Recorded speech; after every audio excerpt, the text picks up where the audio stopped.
మోడీ గారి బడ్జెట్ మొత్తం యావత్ భారతదేశాన్ని నిరుత్సాహపరిస్తే ఇవాళ కేసీఆర్ గారి బడ్జెట్ భారతదేశానికి ఒక స్ఫూర్తినిచ్చేటటువంటి బడ్జెట్ అని చెప్పి నేను భావిస్తా ఉన్నాను. అన్నిటికన్నా ముఖ్యంగా పెరిగినటువంటి సంపదను జనాభా నిష్పత్తి ప్రకారం అందరికీ పంచడం అనేటటువంటిది గౌరవ ముఖ్యమంత్రి గారి ఆశయంగా ఉంది. ఆ ఆశయం ఈ యొక్క బడ్జెట్లో ప్రతిఫలిస్తూ ఉండడం అన్నటువంటిది సంతోషం.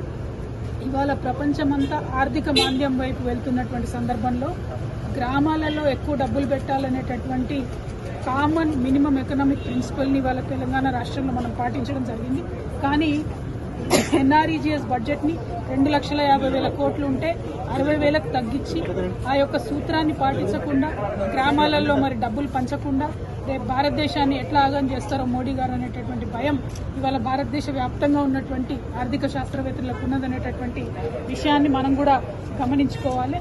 అన్నిటికన్నా ముఖ్యంగా తెలంగాణ ప్రభుత్వం చెప్పిన ప్రతి ఒక్క పథకాన్ని ప్రజలు ఆశీర్వదించి ప్రభుత్వంలో పెట్టినందుకు ఇచ్చిన ప్రతి ఒక్క హామీని కూడా నెరవేరుస్తున్నందుకు ఈ అద్భుతమైనటువంటి బడ్జెట్ ఇచ్చినందుకు గౌరవ ముఖ్యమంత్రి केसीआर గారికి ధన్యవాదాలు తెలియజేస్తూ अदानी जी के बारे में किसी को भी हम सवाल करते हैं तो सभी लोग बोल रहे हैं all is well all is well all is well का एक जवाब मिल रहा है. फाइनेंस मिनिस्टर जी बोलती है सब कुछ ठीक है, मिनिमम लिमिटेड एक्सपोजर है, और आरबीआई बोलती है ऑल इज वेल, और सेबी तो आज तक अदानी जी का नाम ने भी नहीं लिया है, और एसबीआई पीएनबी जितने भी बैंक्स ने अदानी जी को लोन दिया वो सभी बोल रहे हैं all is well all is well. ये पता नहीं ऑल इज वेल का मंत्रा क्यों है, क्यों चल रहा है इस गवर्नमेंट में, क्योंकि दुनिया भर के अखबारें आज फ्रंट पेजेस पे लिख रही है कि किस सरकार के मदद से अदानी जी 60,000 करोड़ से 10 लाख करोड़ तक का अपना व्यापार का साम्राज्य का विस्तार किया है. वो आज सिर्फ 10 दिन में आधा हो गया है. 23 जनवरी को अदानी जी का शेयर वैल्यू 3,436 रुपीज था. आज हिडेनबर्ग रिपोर्ट के बाद फरवरी 6 के दिन उनका शेयर का वैल्यू 1,400 रुपीज को गिर गया. जब शेयर वैल्यू किसी कंपनी का इतना गिर जाता है और 10 लाख करीब संपदा देश की इवेपोरेट हो जाती है, फाइनेंस मिनिस्टर कैसे कह रहे हैं कि ऑल इज वेल? क्यों प्रधानमंत्री जी आज तक चुप्पी साधे हैं? हमारी बीआरएस पार्टी की डिमांड है आप ज्वाइंट पार्लियामेंट्री कमेटी का गठन करो, सारे दल के पार्लियामेंट मेंबर उसमें होंगे, एक इंक्वायरी बैठना चाहिए. जिस तरीके के देश का नुकसान हो रहा है देश के लोगों को बोलना चाहिए.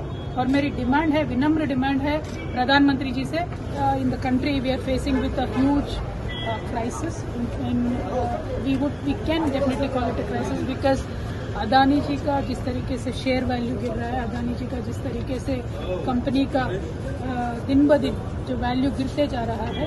अगर आप फाइनेंस मिनिस्टर जी से पूछ रहे हैं तो वो बोल रहे हैं कि बहुत लिमिटेड इसका एक्सपोजर है, इससे कुछ फर्क नहीं पड़ने वाला है, देश की अर्थव्यवस्था पे कुछ फर्क नहीं आने वाला है. लेकिन हर जगह आप देखिए एसबीआई या तो जिसने एलआईसी ने जितने शेयर्स इसमें इन्वेस्ट किया है, इससे देखेंगे तो आप किसी आदमी का किसी कंपनी का जनवरी 23 से लेके अब तक आधा से ज्यादा वैल्यू गिर जाता है. तो इसका मतलब है कुछ न कुछ तो गलती है, कुछ न कुछ तो इसमें प्रूव करना चाहिए.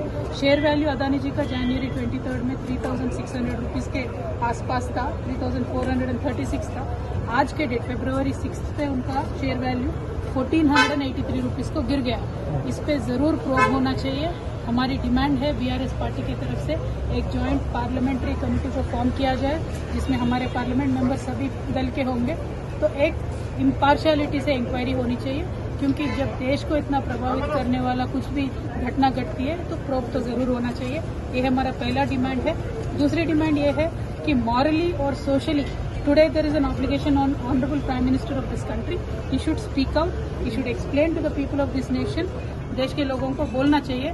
और मेरी डिमांड है, विनम्र डिमांड है प्रधानमंत्री जी से, आप अब तो कुछ कहिए, आपके मन में क्या है अब तो बताइए, क्योंकि this is a moral obligation. Mister prime minister, you should kindly come out and explain to the people of this nation what is happening to the economy of this country as a result of Adani ji's fiasco. Thank you. जय तेलंगाना. बढ़ाई है तेलंगाना में, और आज हमारा budget 2,90,000 crore का हमने आज पेश किया है.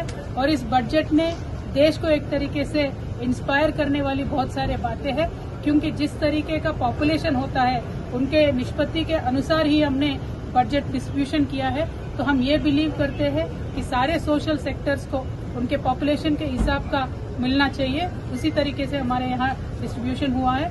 और जिस तरीके से हमने ग्रामीण अर्थव्यवस्था को रिचार्ज करने का जो काम तेलंगाना के बजट में किया है, हमें अफसोस है मोदी जी के सरकार ने ये बात नहीं किया है। आज हिंदुस्तान भर में गरीब लोग अगर 2 वक्त का खाना खाते हैं तो जरूर उसमें एनआरईजीएस का कंट्रीब्यूशन है, और जो एनआरईजीएस इतने लाखों लोगों को रोजगार देती है, उसी एनआरईजीएस को पूरी तरीके से मार देने का कोशिश ने मोदी गवर्नमेंट ने किया है। हम डिमांड करते हैं एटलीस्ट रिवाइज बजट एस्टिमेट्स में Modi government should give more money to NREGS. और हमारी तेलंगाना गवर्नमेंट ने जिस तरीके से रूरल डेवलपमेंट के लिए 31,000 करोड़ दिया है, सिंहभाग हमने एक दिया है रूरल इकोनॉमी रिचार्ज करने को, तो वही हम फॉलो करने का डिमांड करते हैं।